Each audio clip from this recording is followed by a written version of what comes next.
La llamada huelga de la canadiense fue un paro importante del sector eléctrico, convirtiéndose después en huelga general, que comenzó el 5 de febrero de 1919 y que se prolongó durante 44 días, paralizando el 70% de toda la industria de Cataluña.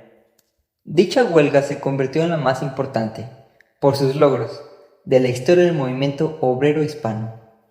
En ella se consiguió el aumento salarial, la readmisión de los trabajadores despedidos y, lo más importante de todo, la promulgación del decreto de la jornada de 8 horas de trabajo, siendo así el Estado español el primer Estado en promulgar dicha ley. La huelga empezó al producirse el despido por parte de la empresa Riegos y Fuerzas del Ebro, filial de la canadiense, de 8 trabajadores de las oficinas. Unos días antes, habían pasado a ser trabajadores temporales a trabajadores fijos, a la vez que la empresa decidía bajarles el salario. Estos, con su evidente descontento, recurrieron a su sindicato, la CNT, para que gestionara el conflicto y se produjo su despido inmediato. El 5 de febrero, los trabajadores de la sección de facturación se declaran en huelga y exigen la readmisión de sus compañeros para volver al trabajo y buscan la mediación del gobernador civil, del presidente de la mancomunidad y del alcalde. La empresa no cede y decide echar a los huelguistas. La huelga, lejos de solucionarse, se generaliza. El 8 de febrero la totalidad de la empresa se declara en huelga. La empresa despedía a 140 trabajadores más. Los huelguistas iniciaron cortes en el suministro eléctrico, quedando Barcelona prácticamente paralizada a las 4 de la tarde del 21 de febrero, aunque había otra compañía, Energía Eléctrica de Cataluña, que seguía suministrando energía. El cuarto regimiento de zapadores y algunos marineros ocuparon la sede de la empresa y llegó a la ciudad un nuevo gobernador militar, Martínez Anido. Con el permiso de los inversores, Romanones confiscó la empresa y los ingenieros militares consiguieron iluminar la ciudad la noche del 22. El 17 se llegó a un acuerdo, se levantó la censura roja, que ejercía el sindicato de artes gráficas, y el estado de guerra. 2 días después, concluía la huelga con un balance bastante favorable para los trabajadores. Jornada de 8 horas, mejoras salariales, readmisión de los despedidos y libertad para los detenidos. Unas 20.000 personas se congregaron ese día en la Plaza de Toro de las Arenas para ratificar el acuerdo, pero el propio Seguí fue recibido con un importante abucheo porque algunos trabajadores seguían detenidos por los militares. Para el NOI del Sucre se trataba de elegir entre la consolidación de las mejoras conseguidas o rescatar por la fuerza a los detenidos, con el consiguiente baño de sangre, que podía ser el inicio de la revolución social.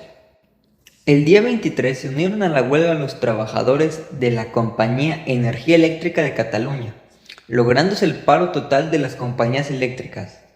El 26 los trabajadores de las compañías de aguas y del gas se sumaron a la huelga, por lo que dichas empresas también fueron confiscadas. A los 3 días de la victoria en la canadiense, el 24 de marzo, se volvió a declarar una huelga general en toda Cataluña.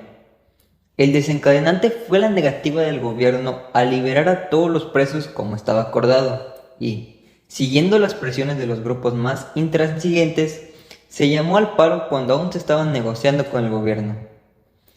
En esta ocasión, el gobierno operó con mayor dureza.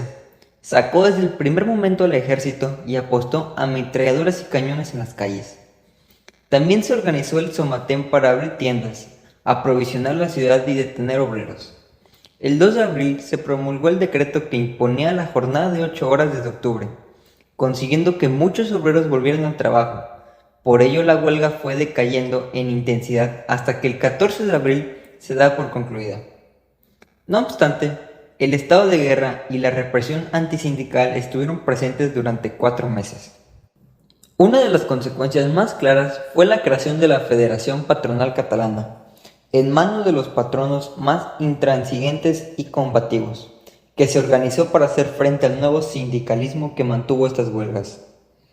Entre las medidas que se usaron contra los sindicatos destacan el cierre patronal, las listas negras o los despidos masivos.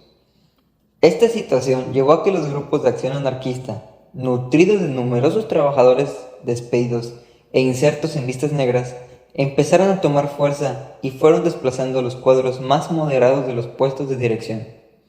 Por otro lado, cambió el gobierno de Romanones, más abierto a la negociación, por el de Maura, inclinado por la vía represiva, y Bravo Portillo, destituido y encarcelado por colaborar con Alemania en la Guerra Mundial, volvió a la policía barcelonesa. En consecuencia, el gobierno mantuvo la represión contra los sindicatos que vieron cómo el ala moderada era perseguida y encarcelada. Los puestos directivos de estos fueron poco a poco ocupados por posturas más radicales y la patronal endureció sus posiciones. Todo ello en conjunto permitió que el pistolerismo renaciese en Barcelona y se instalase en los próximos años en la ciudad de manera endémica.